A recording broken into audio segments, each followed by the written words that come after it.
పోను ఎట్టొస్తున్నాయి నా బండ్లా? నిన్న ఒక బండి తెచ్చావు, మొన్న ఒక బండి తెచ్చావు, మళ్ళీ ఈరోజు ఒక బండి తెస్తున్నావా? మొన్న తెచ్చింది పెద్ద బండి, నిన్న తెచ్చింది ఇంకొక బండి. ఇది నాది ఈ బండే కదా. నువ్వు కొంటున్నావా కొట్టుకొచ్చేస్తున్నావు స్వామి? నాయన నేను డబ్బెట్టి కొనుక్కుంటా స్వామి. బండిలా డబ్బెట్టి కష్టపడి సంపాదించి కొనుక్కుంటుండ బండి. అది తెలుసులే నీ కథలు. ఉండు, పోలీసులకు ఫోన్ చేస్తా.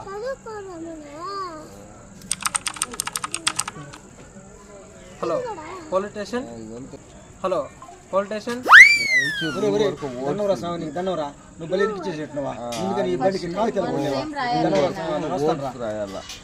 ఏమిరా బాలరాజు, ఏమిరా ఉపయోగం దేశానికి నీ వల్ల? ఏదైనా పని చేసుకోరా.